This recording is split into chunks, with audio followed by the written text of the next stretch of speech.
I killed the only man who loved me, and you're next. I never thought I'd fall in love at 72. Not after the divorces, the scandals, the men who only wanted my money.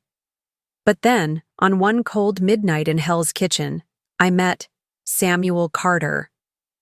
I was furious that night. My driver had quit after I threw a champagne flute at his head, leaving me stranded in a part of town my diamonds had never seen. That's when I saw him, Samuel. 65, homeless, heating a can of beans over a trash fire. His coat was thinner than my dog's leash, but his eyes, God, his eyes were kind. "Need help, ma'am?" he asked, his voice rough but gentle. I didn't answer. I attacked. The obsession begins. I dragged Samuel to my penthouse, gold floors, silk sheets, and me, a wolf in a $20,000 pantsuit. That night, everything changed. Samuel wasn't like the others. He didn't care about my money or my fame. He saw me, the real me. And for the first time in years, I felt alive. But it wasn't enough. I wanted more. I needed more. The routine that broke us. Our days became a twisted routine.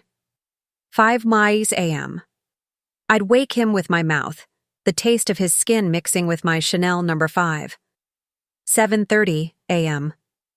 Breakfast was his tongue-cleaning caviar off my thighs while my maid pretended not to notice. 1 a.m. Shower sex. Steam fogged the gold-plated tiles as he pinned me against the glass. 3 p.m. Lunch at Le Bernardin? No. I'd order oysters to the dressing room, then force him under my dress. Midnight. Begging for brr. One more time. As his heartbeat stuttered like a dying engine. Sound extreme? Wake up, America. The twist you didn't see coming. Samuel wasn't just poor. He was dying. A shrapnel wound from Vietnam had left his heart a ticking time bomb. Every groan, every thrust, every time I whispered, harder. His arteries frayed like old rope. He hid the pills, hid the pain. Why? Because for the first time, someone saw him. The bathroom scene that will haunt you.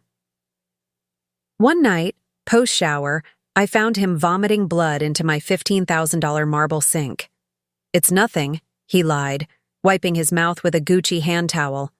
I kissed him anyway, tasting iron and despair. Then I shoved him onto the floor and growled, "Prove you want me." He did, even as his vision blacked out. The night he died, and I did too. 2 months later, I dragged him to the Met Gala, dressed him in Armani, ignoring how it hung loose on his skeletal frame. Halfway through my speech about philanthropy, he collapsed.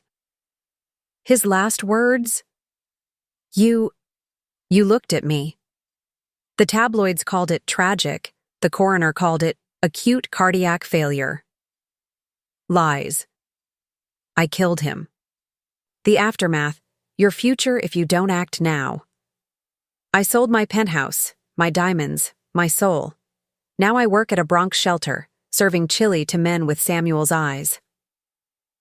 Last week, a 22-year-old vet asked me, "Why do you care?" I showed him Samuel's dog tags. Because I stopped seeing people as humans, started seeing them as things. Don't be like me. The lesson you can't ignore. This isn't just my story, it's yours like your talk. 1 in 5 seniors. Eats alone every night. 40% of veterans. Sleep rough within 2 years of leaving service. You scroll TikTok while your parents cry into their Xanax. We're all just one hospital bill, one breakup, one bad day from becoming Samuel. You can't scroll past. Subscribe. Because tomorrow's story might save your marriage, your soul, or your life. Share this now. Tag someone who's either drowning in money or dying for a crumb of love. Tag Broken America. Let's start a reckoning. Because in a country where 80% of us die alone, your turn is coming.